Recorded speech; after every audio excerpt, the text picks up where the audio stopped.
भाग 8. बाल शिवाजी वर्षाचा झाला. त्यावेळी मुलुखात दुष्काळाने उग्र स्वरूप धारण केले. गावे ओस पडत होती. पोसायला अशक्य झालेली जनावरे सोडून दिल्यामुळे वैराण मुलुखातून ती जनावरे भटकताना दिसत होती. गावे सोडून चाललेल्या माणसांचे तांडे देशोधडीला लागले होते. धान्य ही संपत्ती बनली होती. सोन्याला कुत्रेही विचारत नव्हते. जिकडे जावे तिकडे भुके कंकाल लोकांच्या झुंडी वाट अडवून बसल्या असत. जीवाची आशा सोडून मृत्यूच्या तयारीने सज्ज झालेले ते जीव मुठभर धान्यासाठी हवे ते अत्याचार करावयास मागे पुढे पाहत नसे. सारा मुलूक असुरक्षित बनला होता. पक्ष्यांनी तर केव्हाच मुलूक सोडला होता. राहिली होती फक्त घारी आणि गिधाडे. ती मात्र सदैव आकाशात घिरट्या घालताना नजरेला येत होती. साऱ्या प्रदेशात धष्टपुष्ट कोणी दिसत असतील तर तेवढेच. मेलेल्या प्राण्यांना आणि माणसांना तोटा नव्हता. याच दुष्काळाबरोबर शहाजहानची स्वारी दक्षिणेत थैमान घालत होती. दुष्काळातून तग धरून राहिलेल्या उरल्या सुरल्या वस्त्या मोगलाईच्या स्वारीखाली बेचिराख होत होत्या. सारा मुलूक 2 वर्षात बेचिराख झाला. विश्वासरावांनी गडाचा कडेकोट बंदोबस्त ठेवला होता. गडाचे दरवाजे सदैव बंद असत. आत येणाऱ्या माणसांची कसून चौकशी झाल्याखेरीज त्याला आत सोडले जात नव्हते. गडाची इतर टाकी केव्हाच कोरडी झाली होती. गंगा जमुना अर्ध्या राहिल्या होत्या. पाण्याचा वापर कसोशीने होत होता. अंबारखाना आणि गंजीखाना जीवमोलाने राखला जात होता. शिवाजी 2 वर्षाचा झाला. त्याचा वाढदिवस गडाच्या थंडीत साजरा झाला. थंडी संपली. उन्हाळा आला. सारे पावसाची प्रतीक्षा करीत होते. मनातून देवाला नवस बोलत होते. एके दिवशी 2 प्रहरी पूर्वेला ढगांची कनात धरली गेली. वारा मंदावता मंदावता थांबला. कनात आकाशात चढत होती. काळी भोर. लक्कन वीज चमकली आणि मंद गडगडाट घुमला. बाल शिवाजीसह सारे तटाकडे उभे राहून त्या ढगांच्याकडे पाहत होते. एक चक्रीवादळ धुळीचा भोवरा खेळवीत माळवदातून निघून गेला. पूर्वेचा गार वारा सुटला. शिवाजीने विचारले, पाऊस आला? होय राजा, आलाच तो. पुन्हा वीज चमकली. आसमंत त्या आवाजात कडकडून गेले. शिवाजी आईला बिलगला. जिजाबाई शिवाजीला घेऊन आत गेल्या. पावसाचा पडदा अदब बजावीत पुढे येत होता. ताड ताड गारा पडू लागल्या. तटाखालचे सारे वाड्यात आश्रयाला आले. गारा फुटून उडत होत्या. शिवाजी त्या वेचण्यासाठी सदरेत धावत होता. गारांपाठोपाठ पाऊस कोसळायला लागला. सारी गटारे तुडुंब भरून वाहू लागली. सगळ्या वाड्याभर गळत्या झाल्या. पण त्याचे कुणालाही दुःख नव्हते. मातीच्या वासाने सारे वातावरण धुंदावले होते. पाऊस थांबताच सारे वाड्याबाहेर पडले. एका पावसाने धरित्रीचे रूप पार बदलून टाकले होते. पूर्वेला इंद्रधनुष्य पडले होते. शिवाजीने तिकडे बोट दाखवले व तो म्हणाला, आई ते बघ. बाळ, ते इंद्रधनुष्य. शिवाजी पुटपुटला, पण काही जमले नाही. तो लाजला. वळवाचे पाऊस चांगले झालेले पाहताच एक दिवस जिजाबाई विश्वासरावांना म्हणाल्या, संकट टळलं. चालू साली मनाजोगा पाऊस पडेल. असं दिसतं खरं.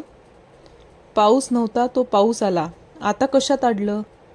राणीसाहेब, पाऊस पडला, पण गावं ओस पडली. तिथं जमिनी कसणार कोण? कोण म्हणजे? जे आहेत ते. जुन्नरची उरली निम्मी वस्ती गडावरच आहे. मग गड खाली करूया. काय? मुलूक सोडून गेलेली माणसं परत आपल्या घरी येईपर्यंत त्यांची जमीन घरदार यांचे तुम्हीच जबाबदार. आपण सगळे खाली जाऊ. तेवढी शेती पेरून घेऊ. साऱ्या गडावर उत्साह संचारला. शाही मेणे गडाखाली उतरले. जुन्नरचा वाडा गजबजून गेला. गावाच्या घरांवरून उगवलेले जागच्या जागी वाळलेले गवत पाहून जिजाबाईंचे डोळे पाण्याने भरून आले. जनावरं हाताशी होती तेवढी गोळा करण्यात आली. गडावरचा लोहार जो आजवर अस्सल हत्यारे तयार करीत होता तो नांगराचे फळ बसवू लागला. सुतार शाळेत कुळव दिंडोरी तयार होऊ लागली आणि एके दिवशी सुमुहूर्तावर भूमिपूजन करून नांगरट सुरू झाली. उन्हावलेली माती पुन्हा फुलून जमिनीवर आली. पावसाच्या पाण्याने कुकडी नदी भरून गेली. हंगाम पाहून पेरण्या झाल्या. शिवारावर हिरवी कळी दिसू लागली. डोंगराचे रान गर्द पालवीने परत एकदा सजले. लेण्याद्रीतून आणि आजूबाजूच्या डोंगर कपारीतून दुधाचे प्रवाह झिरपू लागले. दुष्काळात परागंदा झालेली माणसे आशेने परत गावी येत होती. उभारलेल्या शिवाराने आनंदून कष्टात सामील होत होती. विश्वासराव वाड्याबाहेर पडले की हट्टाने शिवाजी त्यांच्याबरोबर असे. उन्हातून पावसातून तो विश्वासरावांच्या पुढे बसून घोड्यावरून फिरत असे. वाढती पिके कौतुकाने पाहत असे. जिजाबाई म्हणत, हा कुणबावा होणार वाटतं. मग त्यात काय बिघडलं? आमच्यासारखे मालक सगळ्यांनाच मिळतात, पण शेतकरी मालक मिळणं कठीण. जिजाबाई समाधानाने हसल्या. मुलूख जरा स्थिर झालेला पाहताच उमाबाई जायला निघाल्या. जिजाऊंना बरोबर चलण्याचा त्यांनी खूप आग्रह केला, पण जिजाबाई तयार झाल्या नाहीत. त्या म्हणाल्या, सासूबाई, मला का इथं राहण्याची हौस आहे, पण स्वारींचं सांगणं झाल्याखेरीज मी कशी हलू? उमाबाई काही बोलल्या नाहीत. जिजाऊ शिवाजींना आशीर्वाद देऊन एके दिवशी त्या वेरूळला निघून गेल्या. वर्षभरात परत जिजाबाई गडावर आल्या. मोगलांची नोकरी सोडून शहाजीराजांनी निजामशाही उभी करण्याचा प्रयत्न केला. मोगलांनी दौलताबाद घेतले तरी शहाजीराजे हताश झाले नाहीत. त्यांनी नव्या शहाला माहुलीवर नेऊन ठेवले.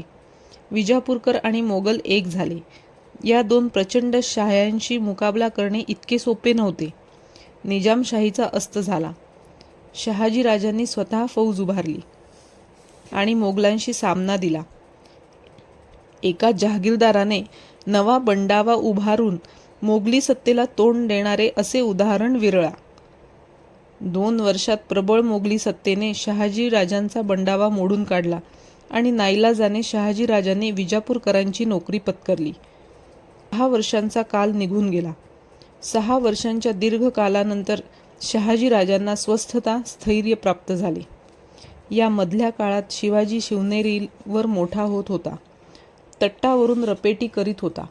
लेण्याद्री आणि आजूबाजूचा मुलूख त्याच्या नजरेखालून जात होता. शास्त्रीबुवांनी त्याला अक्षरांची ओळख करून दिली होती. 7 वर्षे गेली आणि विजापूरहून खलिता आला.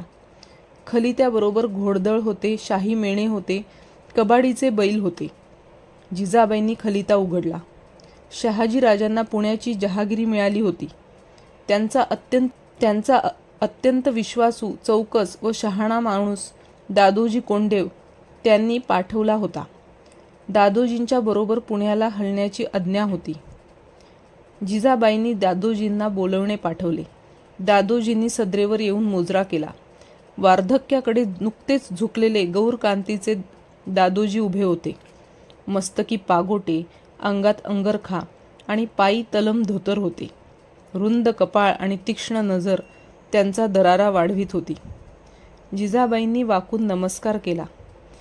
शिवबांना त्या म्हणाल्या, राजे, दादोजींना मुजरा करा. शिवाजीराजांनी मुजरा केला. दादोजी म्हणाले, राणीसाहेब, आम्ही मुजरा करायचा, राजांनी नव्हे. इतरात आणि आपल्यात फरक आहे. आम्हाला का ते कळत नाही? आमची जबाबदारी उचलण्यासाठी इकडून ज्यांना पाठवण्यात आलं ते का कमी विश्वासाचे असतील? राणीसाहेब, केव्हा निघायचं? आपण म्हणाल तेव्हा. सध्या स्वारी कुठं आहे? राजे कर्नाटकाच्या मोहिमेत गुंतले आहेत. ते मोकळे असते तर तेच आले असते. शेवटी ज्यांनी आपली जहागिरी जाळली त्यांच्याच पदरी नोकरी करायची पाळी आली ना? राणीसाहेब, राजकारण एक पदरी नसतं, ते अनेक पदरी असतं. राजकारण येणाऱ्या प्रसंगाबरोबर बदलत असतं. ज्या मुरार जगदेवानं पुणं जाळलं त्याच मुरार जगदेवाबरोबर राजांचं एवढं सख्य वाढलं की नांगर गावाला महाराज जगदेव यांची तुला शिवाजी महाराजांच्या देखरेखीनं पार पडली. नांगरगावचं तुळापूर झालं. राजकारणाचे परत डाव फिरले. असे फासे उलटे पडले आणि मुरार जगदेव आदिलशहाच्या अवकृपेला बळी पडले. त्यांचा अत्यंत क्रूरतेने वध झाला. आणि स्वारी? राजांचं आदिलशाहीत जेवढं वजन आहे तेवढं कुणाचंच नाही. राजांना 12,000ची मनसब आहे. राजा ही किताबत आहे. पुणे सुप्याची जहागिरी त्यांच्याकडेच आहे. ऐश्वर्य संपन्न, अधिकार संपन्न राजे बंगळुरात सुखाने वास्तव्य करीत आहेत. आपल्या पराक्रमानं आज कर्नाटक गाजवीत आहेत. 2 दिवसात जिजाबाईंची तयारी झाली. 6 वर्षांच्या परिचयात गडावरचा प्रत्येक माणूस घरचा बनला होता. विश्वासराव, लक्ष्मीबाई यांच्यासारखी माणसे सोडून जात असताना आतड्यांना पिळीत पडत होता. गडावरच्या साऱ्या माणसांना जिजाबाईंनी शिवाजीच्या हस्ते देणग्या दिल्या. चांगल्या मुहूर्तावर लक्ष्मीबाईंनी जिजाऊंची ओटी भरली. भरल्या मनाने जिजाबाईंनी शिवाजीसह शिवाईचे दर्शन घेतले आणि विश्वासराव, लक्ष्मीबाई यांना निरोप दिला.